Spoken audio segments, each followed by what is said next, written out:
بالله من الشيطان الرجيم.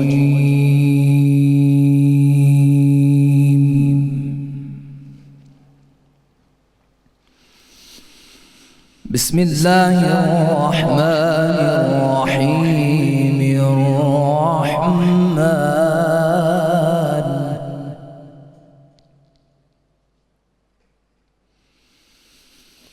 علم القرآن خلق الإنسان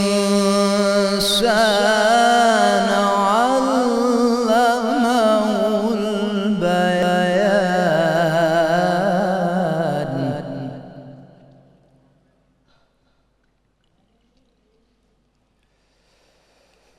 بسم الله الرحمن الرحيم.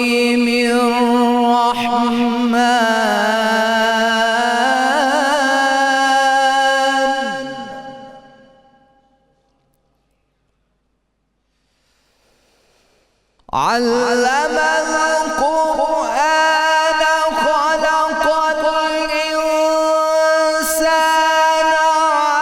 علمه البيان. الشمس والقمر بحسبان.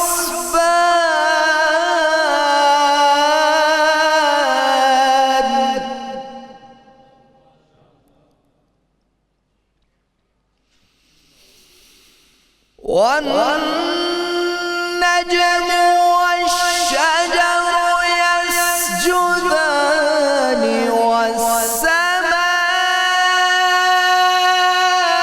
والسماء رفعها ووضع الميزان.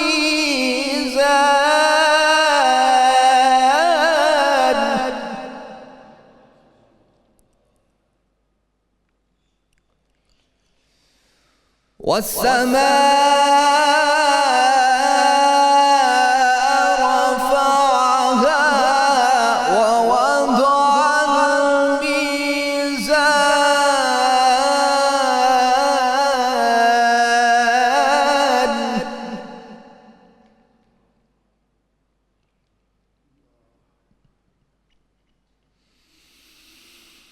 والسماء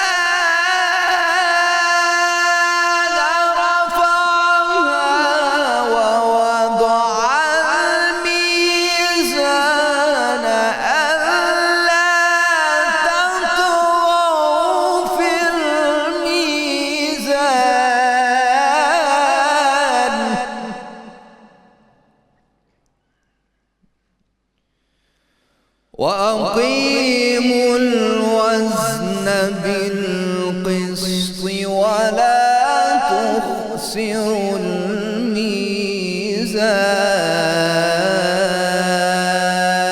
الميزان. صدق الله العلي العظيم.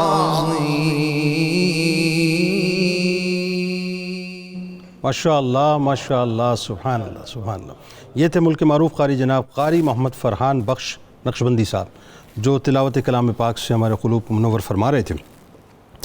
الحمدللہ رب العالمین والصلاة والسلام علی سید الانبیاء والمرسلین. اللہم صلی علی سیدنا و مولانا محمد وعلی آلہ واصحابہ وبارک وسلم وصلی علیہ. دنیا کے تمام دیکھنے والوں، تمام چاہنے والوں، تمام پیار کرنے والوں کو، اور جہاں جہاں تک اس وقت میری آواز کو سنا اور مجھے دیکھا جا رہا ہے، جنید اقبال کی جانب سے انتہائی محبت کے ساتھ السلام علیکم. ایک بار پھر ناظرین آپ کو رحمت رمضان کی خصوصی براہ راست نشریات سحر ٹرانسمیشن میں دل کی گہرائیوں سے خوش آمدید کہتا ہوں. آج کا پروگرام ناظرین انتہائی اہم ترین پروگرام ہے. عشق سے بھرپور، محبتوں سے بھرپور، عقیدتوں سے بھرپور ہے، کیونکہ آج ایک ایسی ہستی کا تذکرہ پاک ہے جو پیارے آقا مدینے والے مصطفیٰ صلی اللہ علیہ وآلہ وسلم کی چچی جان ہیں، منہ بولی ماں ہیں، اور مولا کائنات مولا علی کرم اللہ وجہ الکریم کی والدہ محترمہ ہیں. میں بات کا آغاز ناظرین آج کہاں سے کروں؟ میں واللہ آپ کو بتا رہا ہوں کہ مجھے سمجھ ہی نہیں آ رہا، یعنی الفاظ کی بنت میں کیسے کروں کہ بہت ادب کا مقام ہے ناظرین، بہت ادب کا مقام ہے، انتہائی سنبھل سنبھل کے قدم رکھنے کا، سنبھل سنبھل کے الفاظ ادا کرنے کا مقام ہے، کیونکہ ہم تو وہ ہیں جو اس دنیا میں رہتے ہوئے اپنی ماؤں کی شان بیان نہیں کر سکتے، ہم اپنی ماؤں کی شان بیان نہیں کر سکتے، کجا اس کے کہ رحمت دو عالم صلی اللہ علیہ وآلہ وسلم کی ماں کی شان بیان کرنا ناظرین یہ ممکن ہی نہیں ہے کہ جو سابقون الاولون کا تاج سجائے ہوئے، جن کو سرکار دو عالم صلی اللہ علیہ وآلہ وسلم اپنی والدہ کہہ کر پکارا کرتے تھے۔ ناظرین کرام، جناب عبد المطلب نبی کریم صلی اللہ علیہ وآلہ وسلم کی عظمتوں سے آشنا تھے، جانتے تھے، اور حضرت ابو طالب علیہ السلام کو آپ نے سرکار دو عالم صلی اللہ علیہ وآلہ وسلم کی عظمتوں اور رفتوں سے آشنا کرا دیا تھا۔ جب نبی کریم صلی اللہ علیہ وآلہ وسلم جناب ابو طالب علیہ السلام کی کفالت میں آئے تو حضرت فاطمہ بنت اسد سلام اللہ علیہ کی مبارک گود، خاتم الانبیاء، پیغمبر اکرم، ہادی اعظم، رہنمائے اعظم، دو جہانوں کے سردار، آقائے نامدار، رحمت للعالمین صلی اللہ علیہ وآلہ وسلم کے لیے گہوارہ رحمت بنی، اور انہی کی آغوش محبت و شفقت میں ناظرین سارے جہانوں کے سردار پروان چڑھے، اور کبھی بھی دونوں جہانوں کے تاجور کو بی بی آمنہ سلام اللہ علیہ کی کمی کا احساس تک آپ نے ہونے نہیں دیا، کیونکہ حضرت فاطمہ بنت اسد سلام اللہ علیہ جانتی تھیں کہ وہ صرف اپنے بھتیجے کی پرورش نہیں کر رہی۔ میں نے کیا ناظرین؟ میں نے کہا کہ وہ جانتی تھیں کہ وہ صرف اپنے بھتیجے کی پرورش نہیں کر رہی، بلکہ وہ اپنے بھتیجے کی کسٹوڈین نہیں ہیں، ساتھ ساتھ خاتم نبوت کی بھی کسٹوڈین ہیں، وہ اس بات کو جانتی تھیں۔ یعنی اس اعزاز ازلی کا اعزاز کا تاج اللہ نے آپ کے سر اقدس پر ایسا سجایا کہ آپ کو وہ مقام اور مرتبہ عطا فرما دیا کہ آپ خادمہ و محافظ خاتم النبیین صلی اللہ علیہ وآلہ وسلم بنیں۔ حضرت ابو طالب علیہ السلام رسول اللہ صلی اللہ علیہ وآلہ وسلم سے ناظرین بے انتہا محبت کرتے تھے۔ میں اس محبت کی مثال پیش بھی نہیں کر سکتا کہ بس وہ ایک تھے، وہ ایک ہیں، وہ ایک ہی رہیں گے، کہ اپنی اولادوں سے بڑھ کر آپ کو چاہتے تھے۔ جہاں جاتے تھے سرکار مدینہ صلی اللہ علیہ وآلہ وسلم کو اپنے ساتھ لے کر جاتے تھے۔ کھانا کھانے کے وقت ناظرین کوشش کرتے تھے کہ پہلے آپ صلی اللہ علیہ وآلہ وسلم آ کر شریک ہوں، تب دوسرے کھانا شروع کریں، کیونکہ آپ علیہ السلام نے دیکھ لیا تھا کہ ساری برکتیں اللہ کی طرف سے، سارا فضل سرکار مدینہ صلی اللہ علیہ وآلہ وسلم کی وجہ سے۔ پھر ایک وقت ایسا آیا ناظرین کہ سرکار دو عالم صلی اللہ علیہ وآلہ وسلم کی طبیعت کی لطافت کی وجہ سے حضرت فاطمہ بنت اسد سلام اللہ علیہ اپنے بچوں سے ہٹ کر رسول اللہ صلی اللہ علیہ وآلہ وسلم کے لیے علیحدہ برتن میں کھانا نکال کر پیش کیا کرتی تھیں، تاکہ آپ صلی اللہ علیہ وآلہ وسلم اطمینان سے کھا سکیں اور ان کو کوئی تکلیف نہ ہو۔ ناظرین کرام، مقام آشنائی ایسی، ذرا غور کیجئے کہ کھانے کے اوقات میں سرکار دو عالم صلی اللہ علیہ وآلہ وسلم کی مسند جناب ابو طالب علیہ السلام کے پہلو میں لگتی کہ سرداری کے آثار چہرہ انور سے اس وقت نمایاں ہونے لگے تھے۔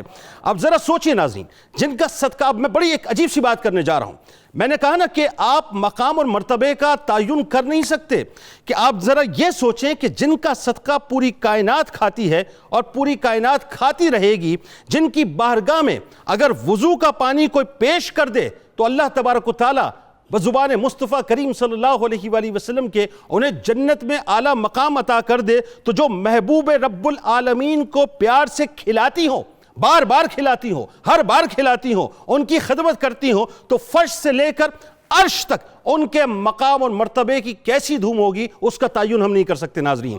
کہ فرشتے بھی حضرت فاطمہ بنت اسد سلام اللہ علیہ کے مقدر پر، میرا یہ وجدان کہتا ہے، میرا عشق کہتا ہے کہ نازاں ہوتے ہوں گے کہ جس حجرے میں سرکار مدینہ صلی اللہ علیہ وآلہ وسلم چلا پھرا کرتے ہوں گے، جس حجرے میں سرکار مدینہ صلی اللہ علیہ وآلہ وسلم بیٹھ کر حضرت فاطمہ بنت اسد سلام اللہ علیہ کے دست مبارک سے کھانا تناول فرمایا کرتے ہوں گے، جس حجرے میں بی بی فاطمہ بنت اسد سلام اللہ علیہ ان کی خدمت کیا کرتی ہوں گی، جس حجرے میں سرکار مدینہ صلی اللہ علیہ وآلہ وسلم ان سے راز و نیاز کیا کرتے ہوں گے۔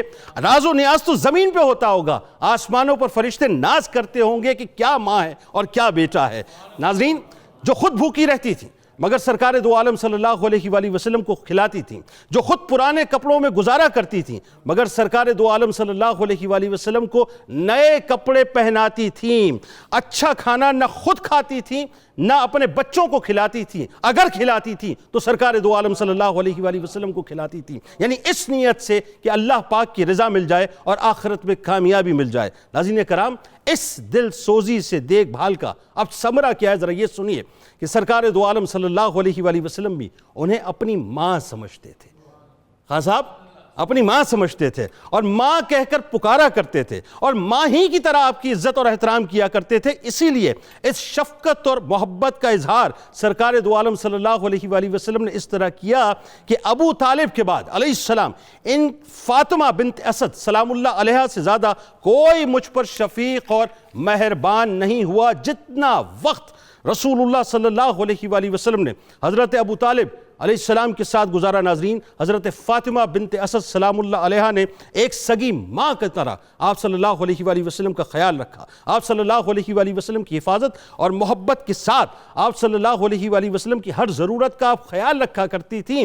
رسول اللہ صلی اللہ علیہ وآلہ وسلم آپ کے بعد آپ کے لیے یہ دعا کرتے تھے کہ یا اللہ یا اللہ یا اللہ میری ماں فاطمہ بنت اسد کو بخش دے۔ اور جس محبت اور شان سے، بس آخری جملے ادا کر رہا ہوں ناظرین، بڑا تفصیلی واقعہ آج انشاءاللہ علماء کرام سے بیان کروں گا اور کرواؤں گا انشاءاللہ، کہ جس محبت اور شان کے ساتھ سرکار دو عالم صلی اللہ علیہ وآلہ وسلم 70,000 فرشتوں کے درود کے سائے میں اپنی ماں حضرت فاطمہ بنت اسد سلام اللہ علیہ کو لحد میں اتارتے ہیں اور رخصت کرتے ہیں۔ ناظرین، اس جیسی نظیر نہ کائنات نے اس سے پہلے دیکھی نہ کائنات اس کے بعد کبھی دیکھے گی۔ بس وہ رشتہ ماں کا، وہ رشتہ بیٹے کا ایسا ہے ناظرین جو ایک نظیر بن کے رہ گیا۔ آئیے آج ہمارے ساتھ جو شخصیات تشریف فرما ہیں وہ یقیناً کسی تعارف کی محتاج نہیں ہیں۔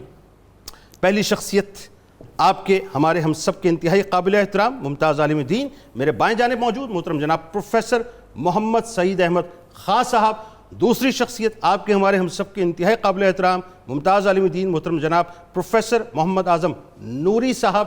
تیسری شخصیت میرے دائیں جانب ممتاز اسکالر روحانی شخصیت یقیناً کسی تعارف کے محتاج نہیں محترم جناب پیر قمر الشکور احمد صاحب۔ اور آخری شخصیت ممتاز عالم دین محترم جناب پیر سید شمس الرحمن مشہدی صاحب۔ اور آخر میں ہمارے ساتھ موجود ہیں ممتاز قوال اپنے ساتھی حضرات کے ساتھ جناب شیر میاں داد صاحب۔ آپ تمام احباب کو السلام علیکم اور خوش آمدید۔ وعلیکم السلام ورحمۃ اللہ وبرکاتہ۔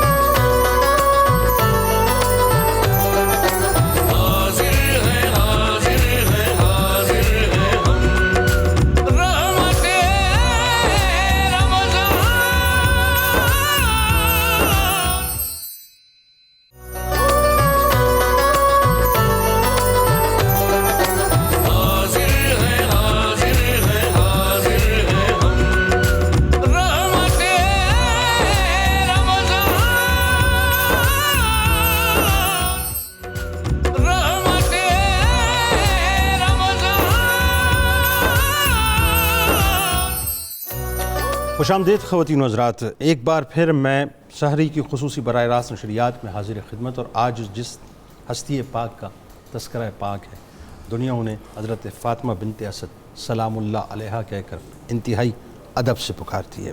آئیے ناظرین ان کا تذکرہ پاک کا آغاز کرتے ہیں، اور آپ دنیا میں جہاں جہاں بسے ہوئے ہوں، دیکھیں صاحب یہ وہ تذکرہ پاک ہیں جن کو کرنے سے ویسے رفتیں تو ملیں گی، لیکن یاد رکھیے گا کہ یہ جو رشتے ہیں نا، یہ رشتے بہت کچھ بتاتے ہیں کہ ہم کہاں کہاں رشتوں کو بہت فار گرانٹیڈ لیتے ہیں، لیکن ذرا دیکھیے کہ ماں اور بیٹے کا رشتہ کیا ہے۔ آغاز کرتے ہیں پروفیسر صاحب سے۔ پروفیسر صاحب، میں تو ابھی تک سچی بات ہے وہ جو آپ سے آف دا ریکارڈ بات ہو رہی تھی، میں وہ جو آپ گفتگو فرما رہے تھے کہ وہ کیا ماحول ہوگا، کیا منظر ہوگا جب سرکار مدینہ صلی اللہ علیہ وآلہ وسلم ظاہری طور پر اس کائنات میں تشریف لائے بی بی آمنہ سلام اللہ علیہ کی آغوش مبارک میں، وہاں سے آغاز فرمائیے وہ کیا آپ منظر کشی فرما رہے تھے؟ بسم اللہ الرحمن الرحیم، اللہم صلی علی محمد وعلی آل محمد وبارک وسلم۔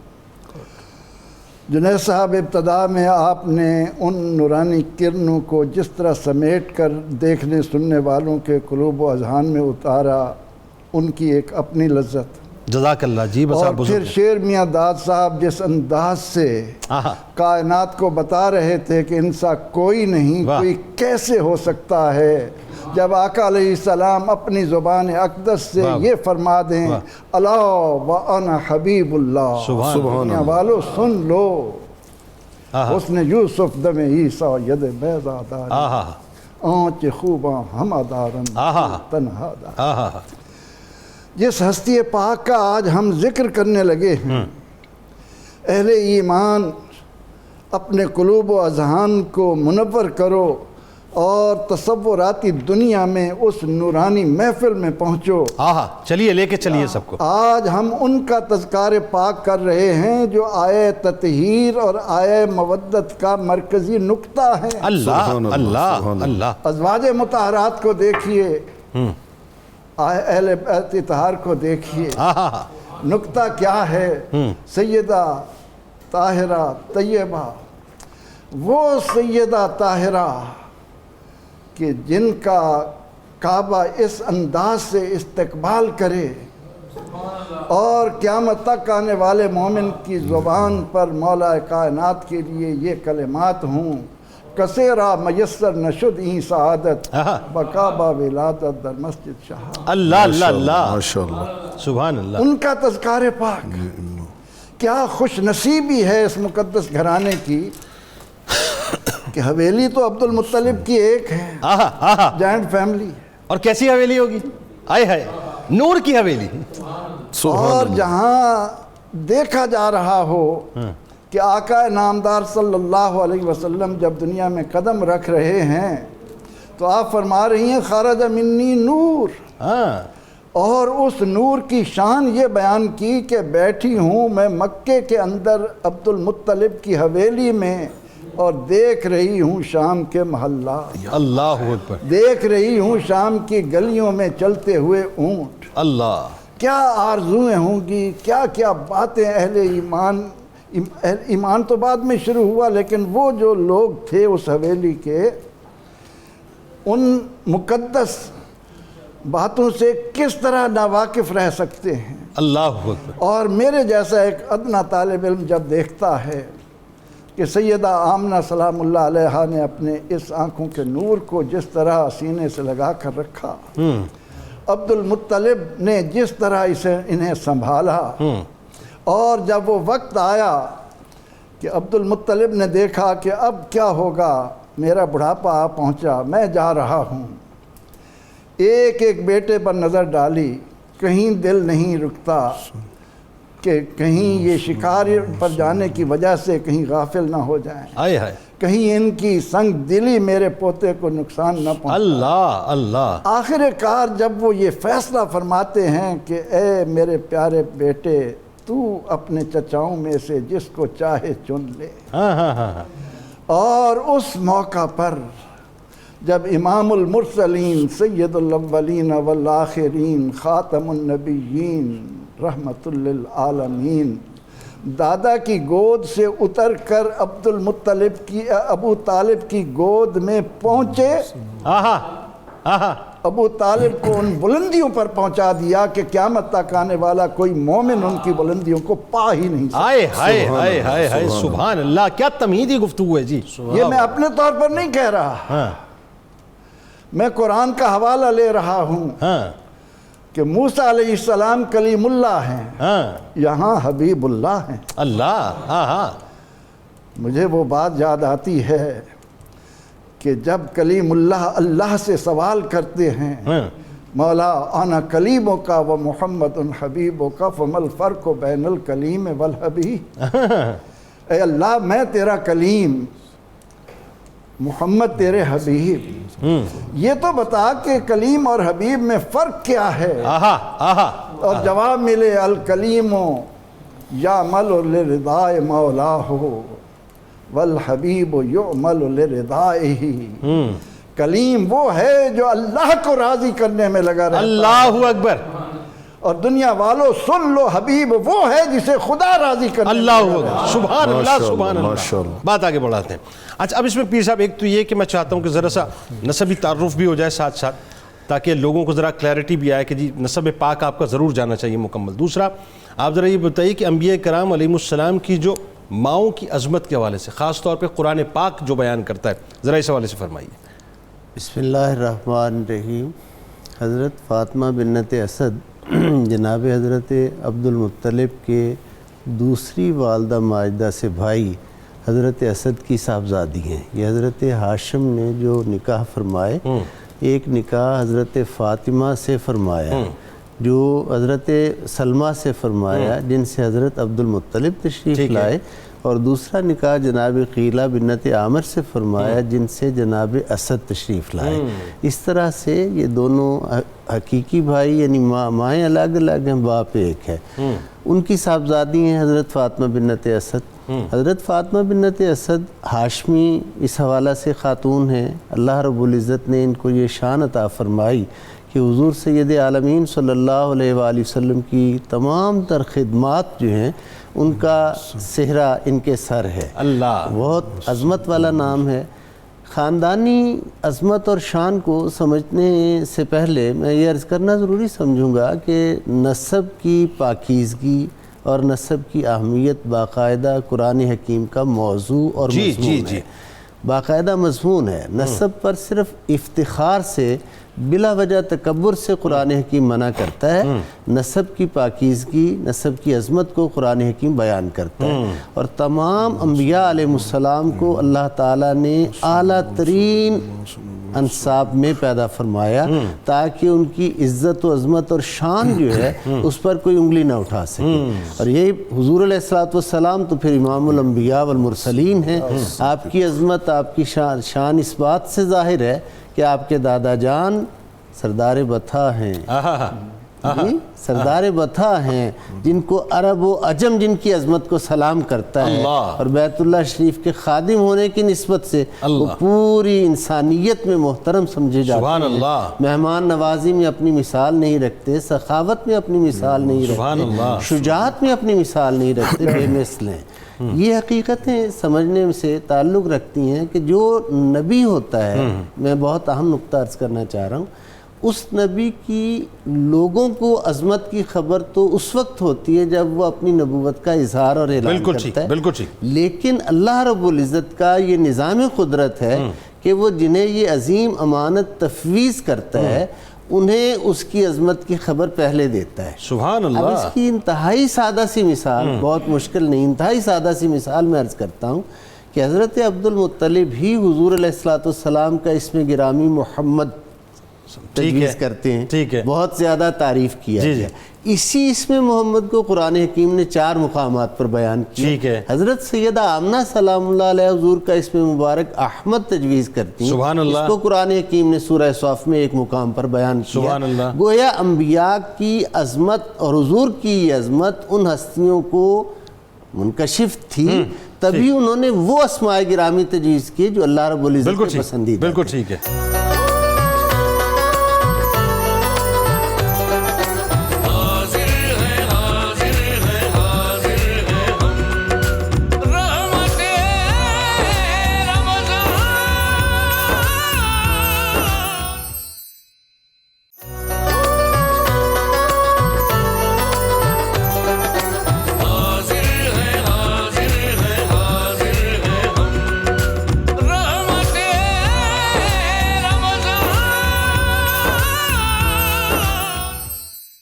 علامہ صاحب کہ یہ جو نسب پاک کے حوالے سے اور خاص طور پہ ظاہر انبیاء کرام علیہ السلام کی ماؤں کی عظمتوں کو جس طرح سے قرآن پاک نے بیان کیا, بدرجہ اولا امام الانبیاء کی ماں, اب چاہے وہ سیدہ آمنہ سلام اللہ علیہ ہیں, لیکن بات ہو رہی ہے اس وقت حضرت فاطمہ بنت اسد سلام اللہ علیہ کی, یہیں سے ذرا کنٹینیو فرمائیے. بسم اللہ الرحمن الرحیم. جز اللہ عنا سیدنا محمد ما هو اہلو. چونکہ ماں کا ذکر ہے تو میں مخدومہ کونین رحمت کونین صلی اللہ علیہ وآلہ وسلم کی یہ بہت ہی مشفقہ محترمہ والدہ ماجدہ, ان کی خدمت اقدس میں ماں بولی میں ایک سادہ سا خراج پیش کر کے اپنی گفتگو کا آغاز کرنا چاہوں گا. وہ کسی نے کہا تھا کہ بارش تیز ہوات بدل سب دی اپنی تھا ہوندی ہے بارش تیز ہوا تے بدل سب دی اپنی تھا ہوندی ہے ਧੁੱਪ ਵੀ ਭਾਵੇਂ ਚੰਗੀ ਲੱਗਦੀ ਛਾਂ ਤੇ ਆਖਿਰ ਛਾਂ ਹੁੰਦੀ ਮਾਂ ਪਿਓ ਭੈਣ ਭਰਾ ਤੇ ਪੁੱਤਰ ਸਾਰੇ ਹੀ ਰਿਸ਼ਤੇ ਵਧੀਆ ਨੇ ਪਰ ਸਾਰੀ ਦੁਨੀਆ ਫਿਰ ਕੇ ਵੇਖੀ ਮਾਂ ਤੇ ਆਖਿਰ ਮਾਂ ਹੁੰਦੀ ਮਾਂ کا رشتہ ایسا ہے کہ رحمت کونین صلی اللہ تعالی علیہ وآلہ وسلم دعا دے کے اس رشتے کو اون کرتے ہیں اس رشتے کو سیدہ فاطمہ بنت اسد کے رشتے کو آپ فرماتے ہیں رحمک اللہ اللہ آپ پہ رحمتوں کی برسات کرے کنت امی بعد امی سیدہ آمینہ کے بعد میری امی آپ ہی تھیں جنہوں نے میرا پورا بچپن بڑے ہی لاڈ سے گزارا بڑے ہی لاڈ سے گزارا میں دو تین باتیں اس سلسلے میں عرض کرنا چاہتا ہوں قرآن مجید فرقان حمید میں اللہ جل شانہ نے بہت سے انبیاء کا ذکر کیا بالکل ٹھیک لیکن کچھ انبیاء کے لیے رب ذوالجلال نے ایک خاص ٹائٹل بیان کیا وہ یہ کہہ کے کہ نعم العبد یہ میرا بندہ جو ہے یہ کتنا اچھا بندہ ہے کتنا اچھا بندہ ہے رحمت کونین صلی اللہ تعالی علیہ وآلہ وسلم کی امی جان تو اور بھی تھیں سیدہ حلیمہ سعدیہ بھی تھیں سیدہ ام ایمن بھی تھیں لیکن حضور علیہ السلام نے جس ماں کے لیے یہ لفظ استعمال کیا وہ ایک ہی ہے آپ حضرت سیدہ فاطمہ بنت اسد کے لیے کہا کرتے تھے نعم الام یہ میری ماں کتنی اچھی ہے یہ میری ماں کتنی اچھی ہے امام جعفر صادق رحمت اللہ تعالی علیہ فرماتے ہیں کہ وہ جو قرآن مجید سورہ توبہ میں ارشاد فرماتا ہے السابقون الاولون من المہاجرین والانصار اور اینڈ کیا رضی اللہ عنہم ورضوا عنہ یہ جو سابقون الاولون تھے آپ ذرا تصور کیجئے کہ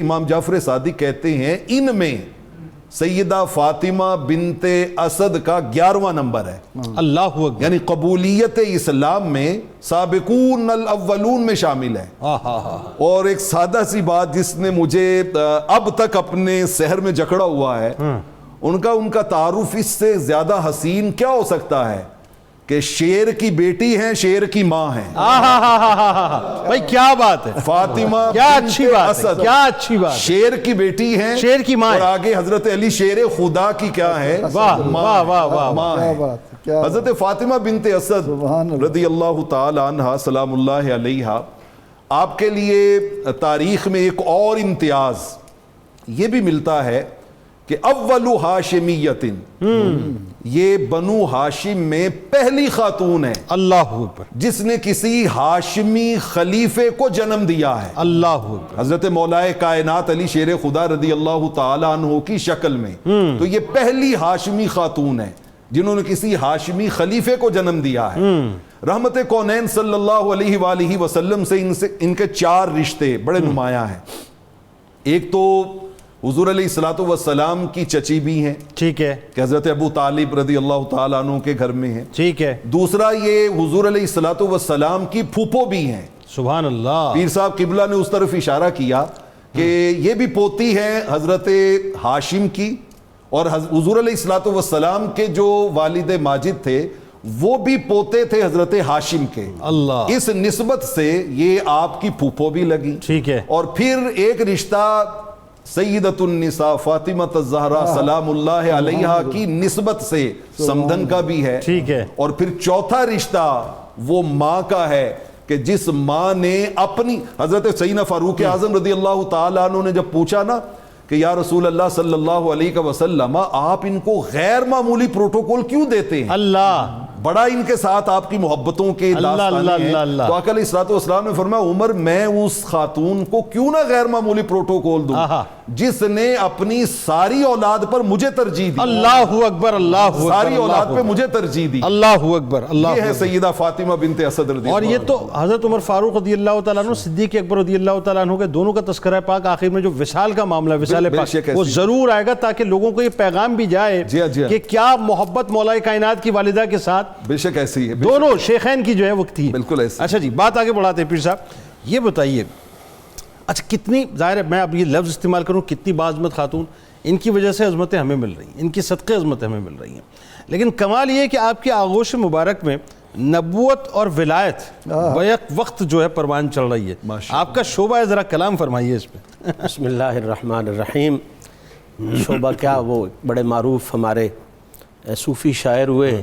ہم تو جب بھی ایسی پاک ہستی کے لیے لب کشائی کا موقع ملتا ہے تو اس موٹو کو ذہن میں رکھتے ہیں کہ بے باغ بہار گلزار وچوں ایک ڈنگڑا کنڈڑا میں بھی سہی، تیرے اٹھاں گھوڑیاں مجھیں وچوں ایک بھیڑ دا جندڑا میں بھی سہی، تیرے عالم فاضل مفتی بہت ایک مسخرہ بھنڈڑا میں بھی سہی، اور تیرے شیراں دے گل سنگل حیدر ایک کتڑا مندڑا میں. بی بی فاطمہ بنت اسد کی بارگاہ میں سلامی کے لیے اس سے بڑا شرف کوئی نہیں کہ ہمارا نام کتڑوں مندڑوں میں بھی آ جائے. اللہ اللہ اللہ اللہ اللہ. سیدہ فاطمہ بنت اسد پاک کے خوبصورت تذکار سے ہم مستفید ہو رہے ہیں. میں دونوں پہلوؤں کو آپ کے سامنے رکھنے کی سعادت حاصل کروں گا جناب کہ ایک کن گودوں میں یہ پلی اور پھر ان کی گودوں میں کون پلے، تاکہ وہ ایک جامعیت کا رنگ ہو جائے. اللہ اللہ. حضرات نے تذکرے کیے جناب اسد کے حوالے سے، یہ آپ کا نسب کا بھی تذکرہ ظاہری بات اسی میں ہو گیا.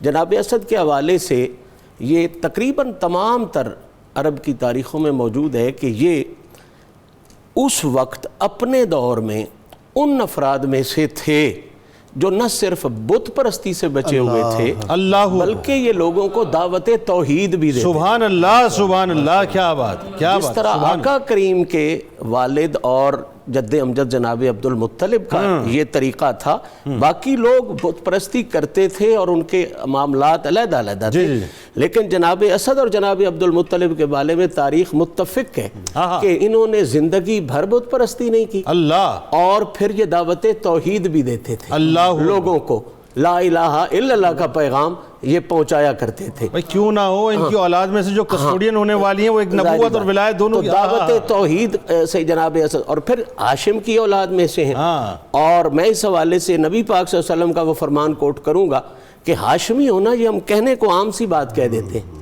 حقیقت یہ ہے کہ حضور نے ہاشمی ہونے کا خود بہت بڑا شرف بیان فرمایا. اللہ اکبر. تعارف باقاعدہ حضور نے خود فرمایا. آپ نے فرمایا اللہ تعالیٰ نے بہترین خلق کی، پھر دو فرقے بنائے، پھر ان فرقوں میں سے اللہ تعالیٰ نے گروہ بنائے اور گروہ میں سے پھر کنانہ کو منتخب کیا، پھر ان میں سے قریش کو منتخب کیا، قریش میں سے پھر بنو ہاشم کو منتخب کیا، بنو ہاشم میں مجھے منتخب بنو ہاشم میں مجھے منتخب کیا. تو اس کے تھوڑا آگے فرمایا میں نسب اور حسب کے اعتبار سے سب سے زیادہ افضل ہوں. تو اس سے یہ بات ثابت ہو گئی کہ آخری بنو جو لفظ رسول کے لیے استعمال ہوا وہ بنو ہاشم کا لفظ. کیا مطلب یہ ایک تعارف ہے عظیم تعارف. بنو ہاشم میں سے ہونا یہ اتنا بڑا تعارف ہے کہ یہ میچ لیس ہے، اس کا مقابلہ. واہ واہ واہ، کیا اچھی بات کر رہے ہیں. ہاں، یہ بڑی ضروری بات ہے جو میں کرنا چاہتا تھا، اس لیے میں نے کر دی. اب یہ تو ہے وہ پاکیزہ گود، اور آپ کی والدہ بھی جو ہیں وہ بھی اسی پاکیزہ نسب سے ہیں. جناب فاطمہ بنت اسد کی والدہ، عجیب حسن یہ ہے کہ ان کا نام بھی فاطمہ ہے.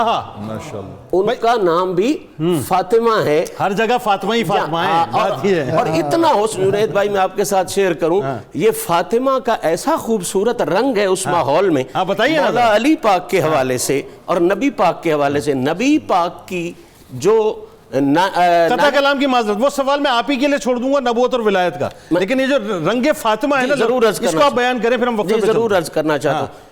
حضرت مولا علی کی والدہ کا نام بھی فاطمہ، مولا علی کی نانی کا نام بھی فاطمہ، مولا علی کی زوجہ پاک کا نام بھی سبحان اللہ سبحان، اور مولا علی کی دادی کا نام بھی فاطمہ. سبحان اللہ سبحان اللہ. وہ یقیناً نبی پاک کی بھی دادی بنتی ہیں اس حوالے سے. تو یہ ایک حسن ہے، خوبصورتی ہے فاطمہ کی. اور یہ فاطمہ لفظ کوئی چھوٹا لفظ نہیں ہے، سوچے نا جی. یہ دیکھیں کہ فاطمہ کا مطلب ہے چھڑانے والی. تو یہ جتنی بھی فاطمہ ہوئی ہیں یہ مخلوق کو عذاب سے چھڑانے والی. اصل میں لفظ فاطمہ چھوٹا ہو ہی نہیں سکتا، کیونکہ جو جانے کائنات ہو وہ چھوٹا کیسے ہوگا؟ بلا شبہ. اور یہ اتنا حسن والا لفظ ہے، اتنی شان والا لفظ ہے. یہ جناب اسد کی بیٹی ہیں اور پھر اس پاک بی بی سے بیٹی ہیں جو خود بھی ماشاءاللہ اسی خوبصورت ماحول کی ہیں، بت پرستی سے وہ بھی بچی ہوئی ہیں. سوچنا پڑتا ہے کہ یہ ایک خاص سلیکشن کیوں ہوئی. فاطمہ بنت اسد کے لیے بھی باپ بھی وہ چنا گیا جو ستھرا تھا، ماں بھی وہ چنی گئی جو ستری تھی. وجہ اس کی یہ ہے کہ نبی پاک صلی اللہ علیہ وسلم کی جو نسل طہارت نے آگے چلنا تھا، اس نسل طہارت میں ایک حصہ ابو طالب کے گھر سے آنا تھا اور ایک حصہ نبی پاک کے گھر سے آنا تھا. تو اللہ نے اس خوبصورت شجرے کو پوری طرح پاک رکھنے کے لیے دونوں جو راستے آ رہے تھے انہیں طاہر اور مطہر رکھا. سبحان اللہ.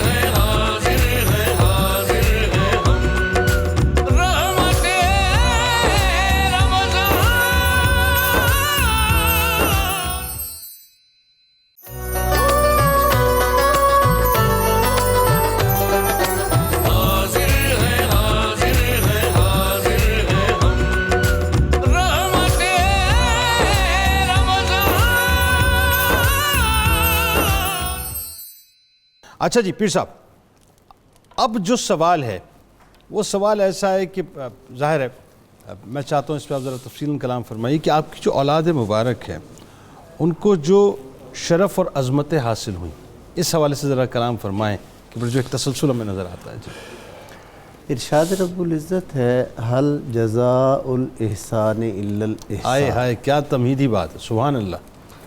احسان کا بدلہ احسان ہی ہے. سبحان اللہ. اب جتنی خدمات کا تذکرہ ہوا، اگرچہ یہ ان خدمات میں سے ایک معمولی سی ایک نشاندہی تھی تذکار پاک میں سے، وہ تو عملاً اتنی خدمات ہیں جتنی کہ کوئی دوسرا سر انجام نہیں دے سکتا. بالکل ایسا. دیکھیے ایک جملہ میں یہ عرض کرنا چاہوں گا کہ 6 سال کی عمر مبارک میں سیدہ آمنہ سلام اللہ علیہا کا وصال ہوتا ہے جب سرکار کی عمر مبارک بالکل ٹھیک ہے، اور 25 سال کی عمر مبارک جب کریم آقا علیہ السلام کی ظاہراً ہوتی ہے تو حضرت خدیجہ الکبریٰ سلام اللہ علیہا حوالہ عقد میں تشریف لاتی ہیں، حریم نبوی کی زینت بنتی ہے. جی.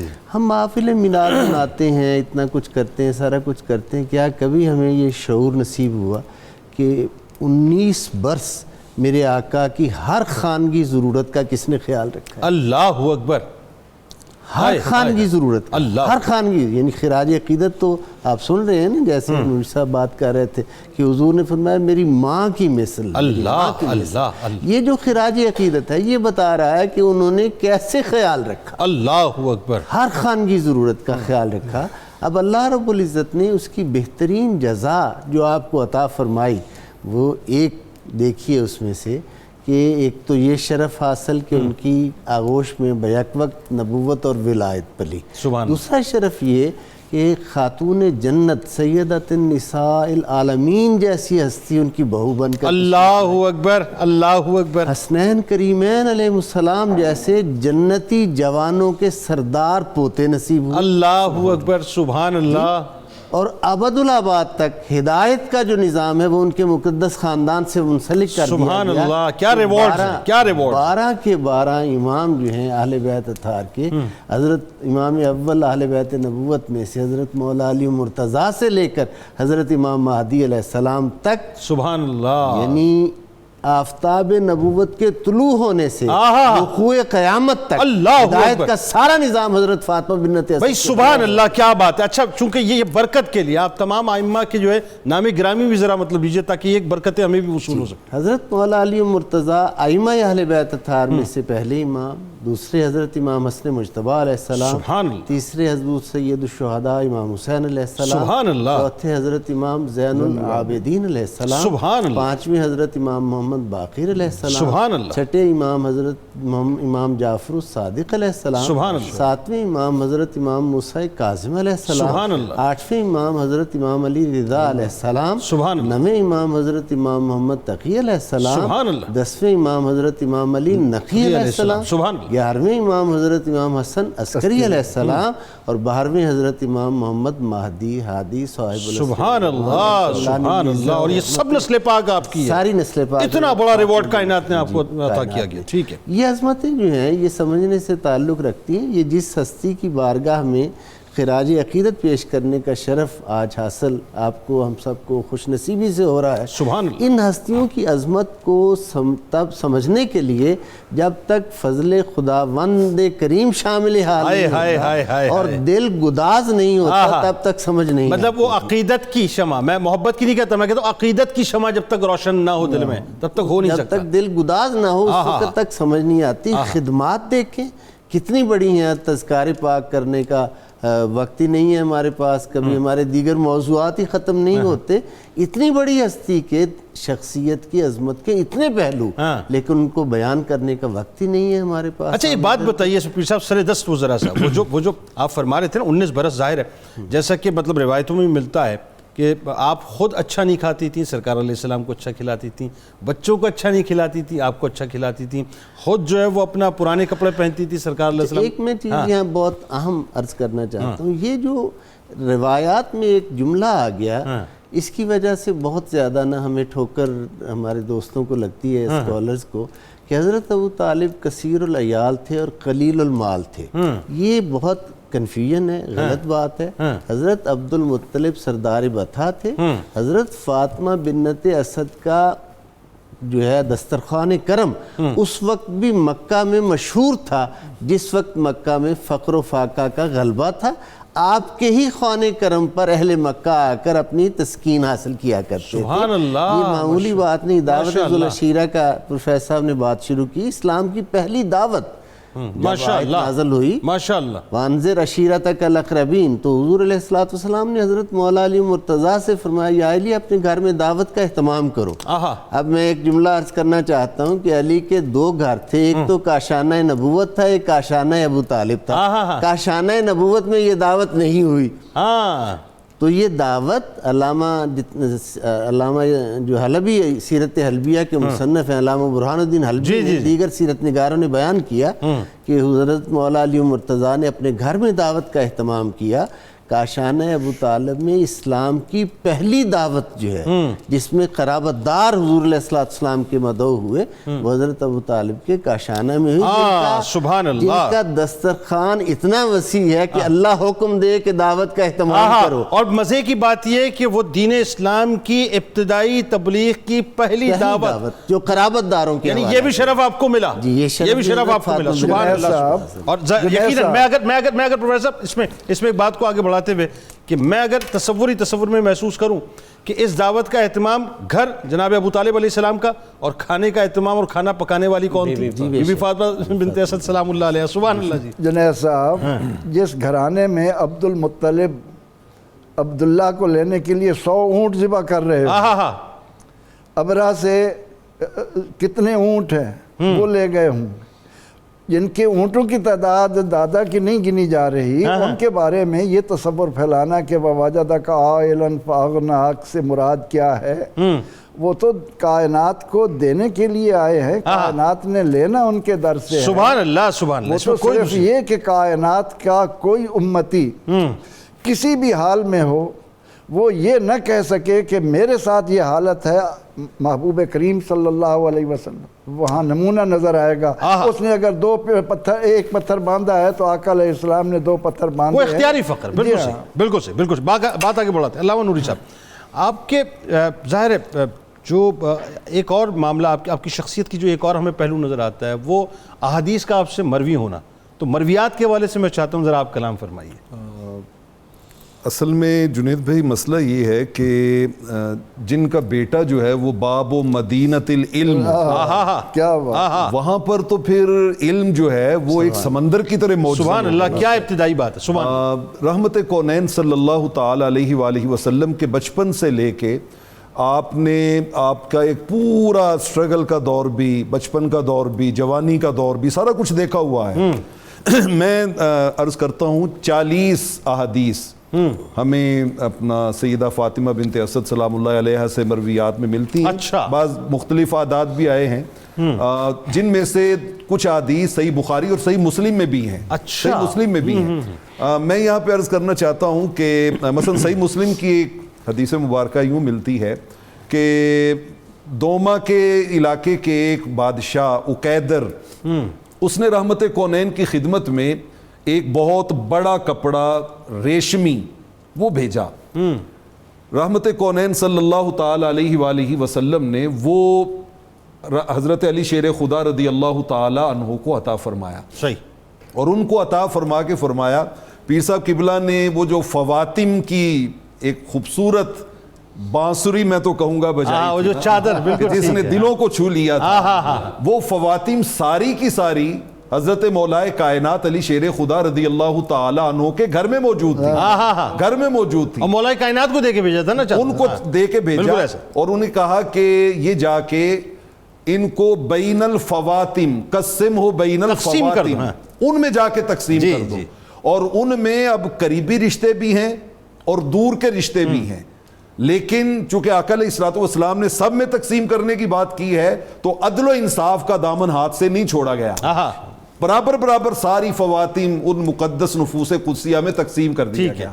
ایک بڑا وجد انگیز رحمت کونین کے بچپن کی روایت جو حضرت سیدہ فاطمہ بنت اسد کے ذریعے ہم تک پہنچی. اچھا بتائیے. وہ کہتی ہے جب رحمت کونین صلی اللہ علیہ وسلم نے حضرت علی شیر خدا کو اپنے گھر لے گئے نا, چونکہ بچپن سے ہی پیدا ہونے سے لے کے سارے معاملات چل رہے تھے, بالکل اور حضرت علی شیر خدا رہتے ہی حضور علیہ الصلوۃ والسلام تو انہوں نے تو لے لیا, بچپن سے لے لیا تھا. بالکل ٹھیک. تو باپ تو آخر باپ ہوتا ہے نا.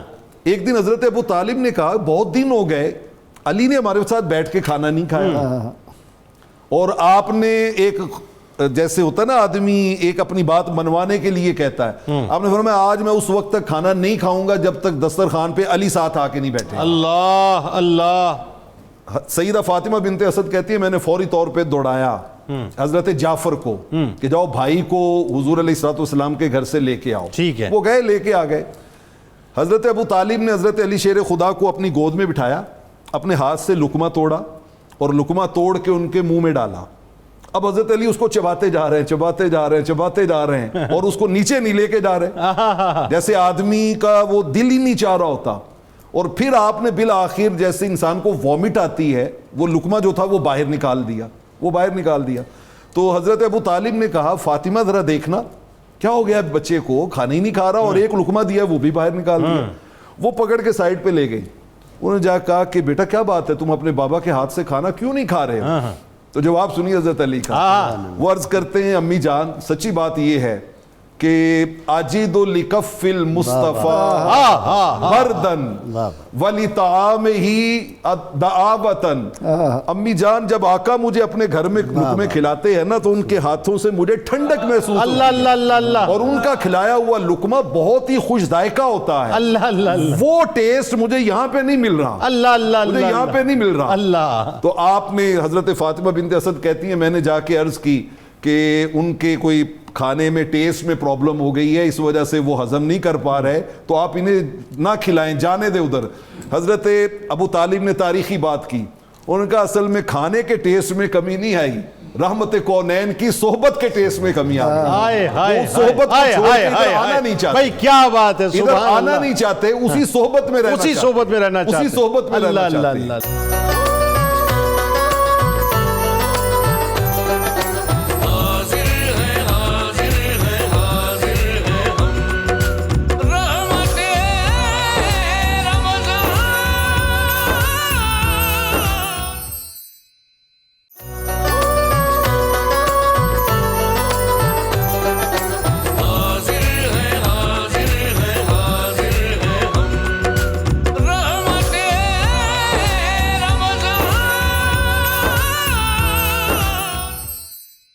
پیر صاحب جناب میں آپ کے درمیان مخل نہیں ہوں گا, بتائیے لوگوں کو یہ جو کیا آپ کی آغوش مبارک ہے کہ ایک ہی وقت میں نبوت اور ایک ہی وقت میں ولایت پروان چڑھ رہی ہے. بسم اللہ الرحمن الرحیم.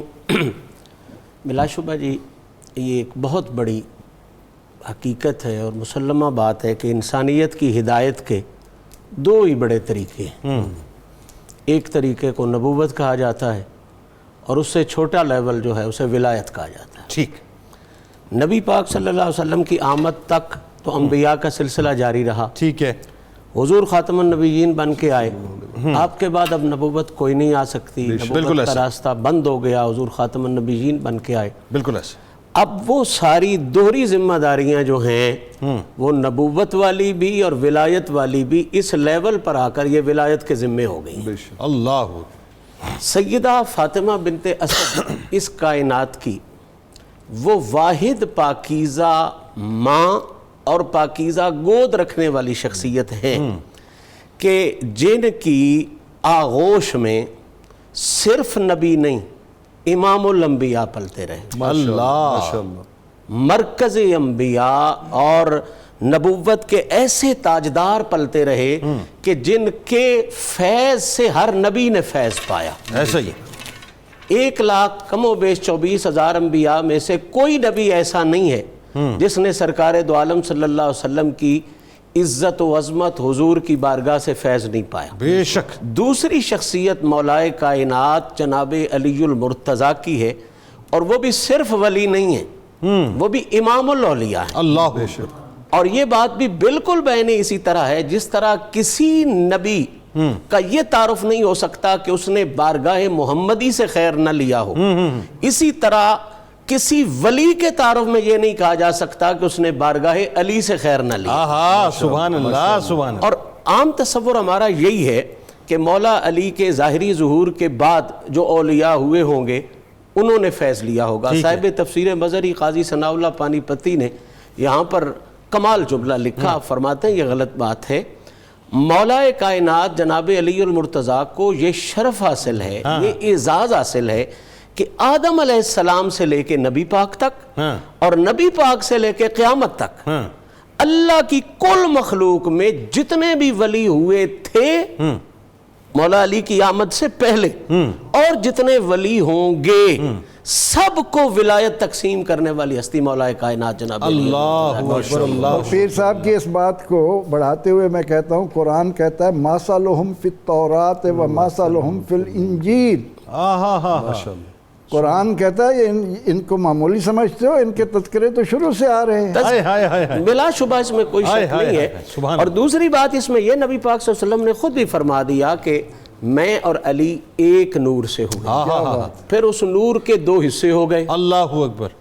وہ جو 2 حصے پھر وہ سلسلہ میں نے پہلے عرض کر دیا کہ ادھر بھی طہارت والا آیا ادھر بھی طہارت والا. سبحان اللہ. جناب عبد المطلب تک تو ایک آیا، پھر اس میں 2 حصے ہو گئے، ایک ابو طالب کی طرف چلا گیا، ایک جناب عبداللہ کی طرف چلا گیا، اور پھر وہ دونوں نور اکٹھے ہو گئے جناب فاطمہ الزہراء اور جناب علی المرتضیٰ کی صورت میں. تو پھر اس سے وہ سلسلہ آگے امامت والا چلا. تو ولایت کا سمندر اگر مولا کائنات سے جاری ہوا تو اب تو پھر بی بی فاطمہ بنت اسد سلام اللہ علیہ ہوئی. بس بات یہ سمجھنے والی جو میں کرنا چاہتا ہوں وہ اس حوالے سے کرنا چاہتا ہوں کہ امام الاولیاء بھی اور امام الانبیاء بھی، کائنات میں نبوت کو فیض دینے والا بھی اور کائنات میں ولایت کو فیض دینے والا جو بے مثل بادشاہ ہے، وہ اس گود میں کھیلتا رہا ہے جو گود جناب فاطمہ بنت اسد کی ہے. اور یہ بات بڑی پکی اصول ہے کہ پہلا جو خوبصورت مقام ہوتا ہے سیکھنے کا یا تربیت کا وہ ماں کی گود ہے. آپ اس سے اندازہ لگا لیں، بچہ بہت بڑا بھی بن جائے نا تو ایک ہم جملہ کہا کرتے ہیں کہ یار اس کو بڑی اچھی ماں نے جنا ہے، اس کی تربیت بڑی اچھی ہوئی ہے. ذرا اندازہ کریں امام الانبیاء اور امام الاولیاء، ان کو دیکھ کے پھر سوچ انسانی کہاں جاتی ہوگی کہ اس کو کس ماں نے جنا ہے اور کس ماں نے اس کو پالا ہے اور کس نے تربیت کی ہے، کس نے ان کی تربیت. یہ جناب فاطمہ بنت اسد کی وہ بے مثلیت ہے جس کی کوئی مثال اور نہیں پیش کر سکتا. سبحان اللہ. اور عجیب بات، اور میں اس بات پر ضرور بات کرنا چاہتا ہوں، نبوت بھی وہیں کھیلی، امامت ولایت بھی مرکز وہیں کھیلا، اور جو باقی اس گود میں کھیلے ہیں وہ بھی کوئی معمولی بندے نہیں. اللہ اکبر. وہ بھی کوئی معمولی بندے نہیں. جناب تذکرہ پاک ان کا بھی ساتھ ساتھ ہو جائے نا. عقیل جیسی ہستی، اللہ عقیل ابن ابی طالب، نبی پاک صلی اللہ علیہ وسلم فرماتے تھے مجھے اس سے دوہرا عشق ہے، عقیل مجھے دوہرا پیارا ہے. کیوں دوہرا پیارا ہے؟ فرمایا ایک تو ظاہری بات ہے میرے چچا کا بیٹا ہے، دوسرا مجھے اس لیے پیارا ہے کہ جناب ابو طالب اس سے بہت زیادہ اللہ. پھر مسلم میں عقیل دیکھیں نا رضی اللہ تعالیٰ عنہ، اس نسل پاک میں کیا ہو رہا ہے. عقیل کی بات ذرا سمجھ لیں نا اور اس سے یہ بات سمجھ لیں کہ حضور تو اس بندے سے بھی پیار فرماتے تھے جس سے جناب ابو طالب پیار فرماتے تھے. سبحان اللہ سبحان اللہ. حضرت عقیل کے حوالے سے.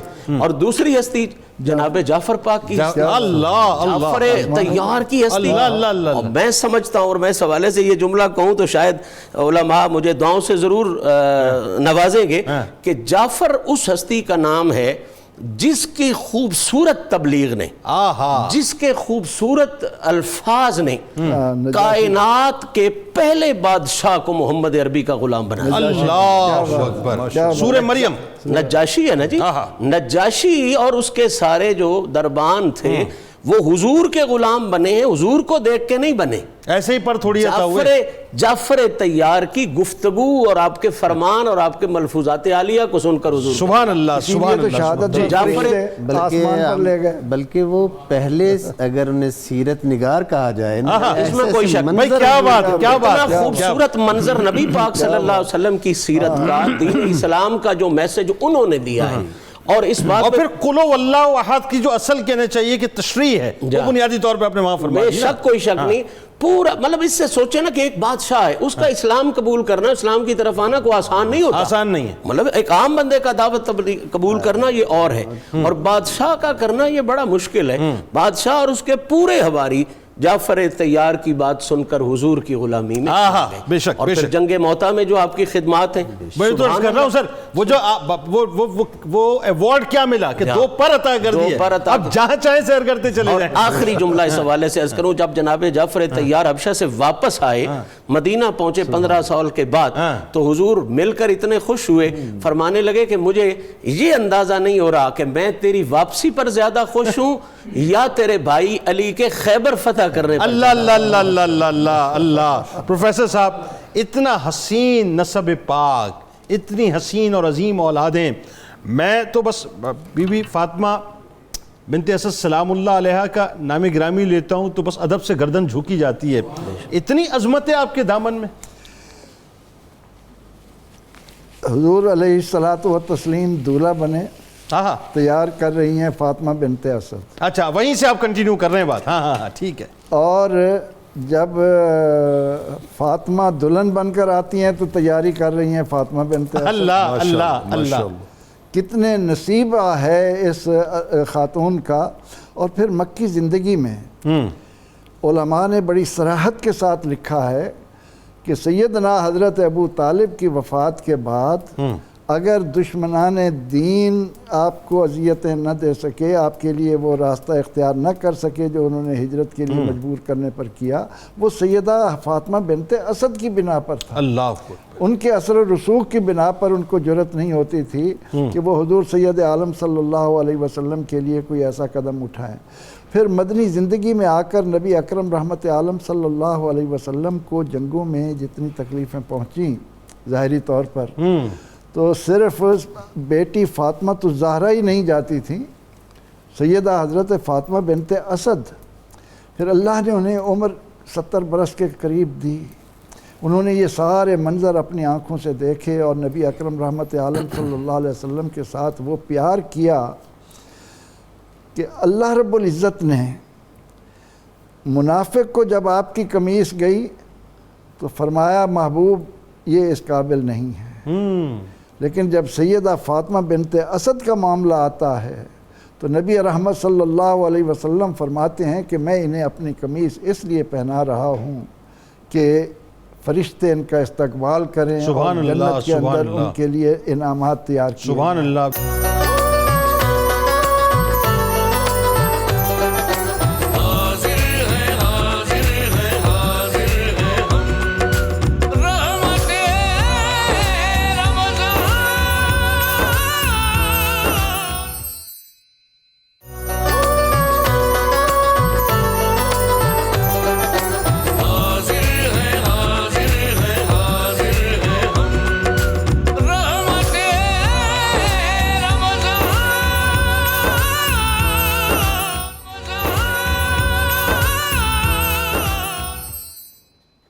خوش آمدید خواتین و حضرات. ایک بار پھر میں قصص القرآن کے ساتھ حاضر خدمت ہوں, اور جیسا کہ میں نے آپ کو بتایا کہ آج دنیا کی سب سے پہلے ٹارگٹ کلر, دنیا کی سب سے پہلے آتش پرست, دنیا کے سب سے پہلے حاسد، اور دنیا میں سب سے پہلے مدفن کا طریقہ کس نے ایجاد کیا، اور دنیا میں سب سے پہلے قتل کا طریقہ کس نے ایجاد کیا، اس کے بارے میں آپ کو بتاؤں گا۔ یعنی قصہ ہے قابیل کا اور حابیل کا، اور اتفاق کیا ہے ناظرین کہ یہ واقعہ منگل کے دن کا ہے، اور آج منگل ہی کا دن ہے۔ روئے زمین پر ناظرین پہلا قاتل قابیل اور سب سے پہلا مقتول حابیل ہے۔ قابیل و حابیل یہ دونوں حضرت سیدنا آدم علیہ السلام کی اولاد ہیں، اور واقعہ کچھ یوں بیان کیا جاتا ہے کہ حضرت حوا علیہ السلام کہ ہر حمل میں ایک لڑکا اور ایک لڑکی پیدا ہوتے، اور ایک حمل کے لڑکے کا دوسرے حمل کی لڑکی سے نکاح کیا جاتا۔ اس دستور کے مطابق حضرت آدم علیہ السلام نے قابیل کا نکاح لیوزا سے جو حابیل کے ساتھ پیدا ہوئی تھی، اور حابیل کا نکاح اقلیمہ کے ساتھ جو قابیل کے ساتھ پیدا ہوئی تھی کرنا چاہا، مگر قابیل اس پر راضی نہ ہوا، بلکہ اقلیمہ چونکہ زیادہ خوبصورت تھی اس لیے وہ اس کا طلبگار ہو گیا۔ حضرت آدم علیہ السلام نے اس کو سمجھایا کہ چونکہ وہ تیرے ساتھ پیدا ہوئی ہے اس لیے وہ تیری بہن ہے، اس کے ساتھ تیرا نکاح ہو نہیں سکتا، مگر قابیل اپنی ضد پر اڑا رہا۔ بالآخر حضرت آدم علیہ السلام نے یہ حکم دیا کہ تم دونوں اپنی اپنی قربانیاں اللہ تبارک و تعالیٰ کے دربار میں پیش کرو، جس کی قربانی مقبول ہوگی وہی اس لڑکی کا حقدار ہوگا۔ اس زمانے میں ناظرین طریقہ یہ تھا کہ جو قربانیاں پیش کی جاتی تھی اس کی مقبولیت کی نشانی یہ ہوتی تھی کہ آسمان سے ایک آگ اتر کر اس قربانی کو کھا لیا کرتی تھی۔ چنانچہ قابیل نے گیہوں کی کچھ بالیں اور حابیل نے اپنی بکری قربانی کے طور پر پیش کر دی، اور آسمانی آگ نے حابیل کی قربانی کو کھا لیا اور قابیل کے گیہوں کو چھوڑ دیا۔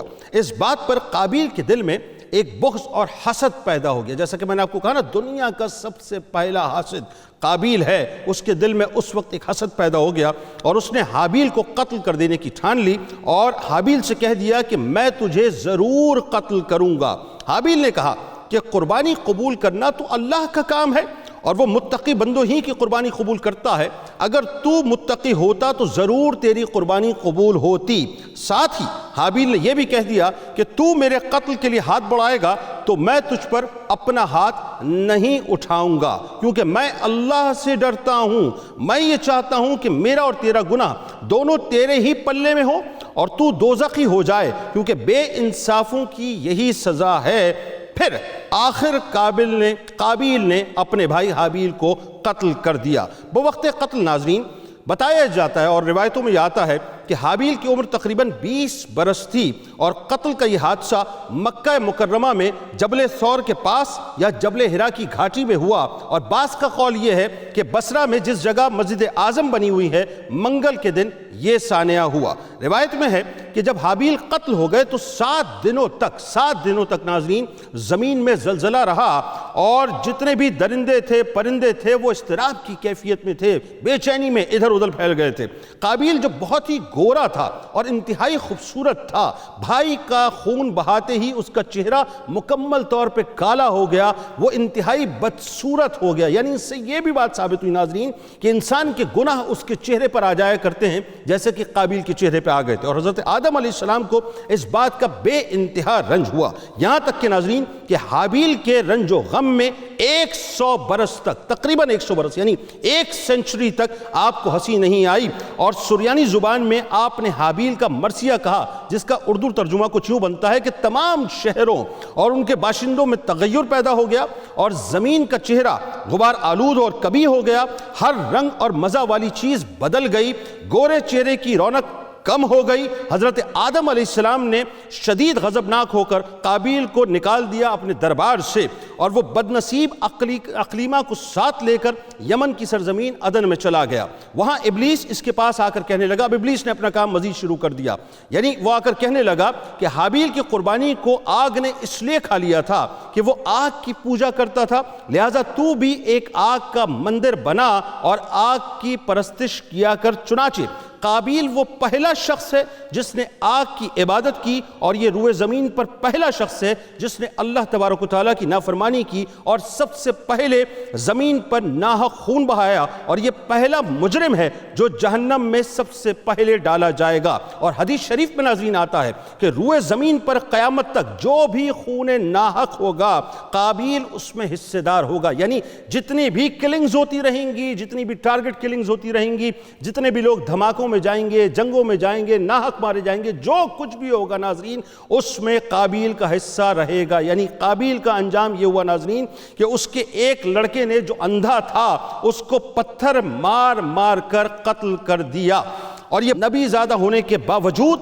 آگ کی پرستش کرتے ہوئے کفر و شرک کی حالت میں اپنے لڑکے کے ہاتھوں مارا گیا۔ حابیل کے قتل ہو جانے کے 5 برس بعد ناظرین حضرت شیز علیہ السلام پیدا ہوئے، جبکہ حضرت آدم علیہ السلام کی عمر شریف 130 برس اس وقت ہو چکی تھی۔ آپ نے اس ہونہار فرزند کا نام شیز رکھا۔ یہ سریانی زبان کا لفظ ہے اور عربی میں اس کے معنی اللہ کا عطیہ ہیں۔ حضرت آدم علیہ السلام نے 50 صحیفے جو آپ پر نازل ہوئے تھے ان سب کی حضرت شیز علیہ السلام کو تعلیم دی اور ان کو اپنا وسیع و خلیفہ اور سجادہ نشین بنایا اور ان کی نسل میں خیر و برکت کی دعائیں مانگی۔ حضور نبی کریم صلی اللہ علیہ وآلہ وسلم انہی حضرت شیز علیہ السلام کی اولاد میں سے ہیں۔ اس واقعے کو قرآن پاک میں اللہ تعالیٰ نے اس طرح بیان کیا ہے کہ اور اے پیغمبر تم انہیں یعنی آدم علیہ السلام کے دونوں بیٹوں کی سچی خبر پڑھ کر سناؤ، جب دونوں ایک ایک قربانی پیش کرتے اور ایک کی قبول ہوئی اور دوسرے کی قبول نہ ہوئی تو وہ بولا کہ میں تجھے قتل کروں گا، تو دوسرے نے کہا کہ اللہ اس کی قربانی قبول فرماتا ہے جو متقی ہو، اگر تو مجھے قتل کرنے کے لیے اپنا ہاتھ بڑھائے گا تو میں اپنا ہاتھ تجھ پر نہ بڑھاؤں گا، میں خدا سے ڈرتا ہوں، میں تو چاہتا ہوں کہ میرا اور تیرا گناہ دونوں ہی تیرے ہی پلے پڑیں۔ تو اس کے نفس نے اس کے بھائی کے قتل کی رغبت دلائی تو اس کا قتل کر کے نقصان اٹھانے والوں میں ہو گیا۔ اب ناظرین یہاں پر 2 باتیں، پہلی بات تو یہ ہے کہ اس نے قتل کیسے کیا، کیونکہ اس سے پہلے تو کوئی قتل ہوا نہیں تھا، تو قتل کا طریقہ اسے کس نے بتایا؟ تو ایک روایت میں آتا ہے کہ جب وہ اس تذبذب میں تھا کہ میں اپنے بھائی حابیل کو قتل کیسے کروں تو شیطان آیا اور اس لعین نے ایک جانور لیا، جانور لینے کے بعد اس جانور کے سر کو ایک پتھر کے اوپر رکھا اور اس کے بعد اس کے سر کے اوپر ایک اور پتھر مارا، جب وہ کچلا اور مر گیا تو قابیل سمجھ گیا کہ اس طرح سے مجھے قتل کرنا ہے، اور جب قتل کر دیا ناظرین تو اب معاملہ یہ آیا کہ اس نے دفنانا کیسے ہے، تو اللہ تبارک و تعالیٰ نے ایک انتظام فرمایا کہ جب قابیل نے حابیل کو قتل کر دیا تو چونکہ اس سے پہلے ظاہر ہے کوئی آدمی مرا نہیں تھا اور مدفن کا طریقہ نہیں معلوم تھا، اس لیے قابیل حیران تھا کہ بھائی کی لاش کو میں کیا کروں، چنانچہ کئی دنوں تک وہ لاش کو لے کر اپنی پیٹھ پر لادے لادے پھرتا رہا۔ پھر اس نے دیکھا کہ 2 کوے آپس میں لڑ رہے ہیں، ایک دوسرے کو مار رہے ہیں اور اس میں سے ایک نے دوسرے کو مار ڈالا۔ پھر زندہ کوے نے اپنی چونچ اور پنجوں سے زمین کو کریدا، ایک گڑھا کھودا اور اس میں مرے ہوئے کوے کو مٹی میں دبا دیا۔ یہ منظر دیکھ کر قابیل کو معلوم ہوا کہ مردے کی لاش کو زمین میں دفن کیسے کرنا چاہیے، یعنی پہلی مرتبہ یہ معاملہ انسانوں کے سامنے آیا۔ قرآن مجید نے ان الفاظ میں اس واقعے کو بیان کیا کہ پھر اللہ نے زمین کوریدتا ہوا ایک کوا بھیجا تاکہ اسے دکھائے کہ وہ اپنے بھائی کی لاش کو چھپائے۔ بولا ہائے خرابی، میں اس کوے جیسا بھی نہ ہو سکا، میں اپنے بھائی کی لاش کو چھپاتا پھر وہ اپنے کرتوت پچھتاتا رہ گیا۔ یہ ناظرین معاملہ تھا قابیل کا جو دنیا کا سب سے پہلا ٹارگٹ کلر تھا۔ انشاءاللہ زندگی رہی تو کل دوبارہ ملاقات ہوگی۔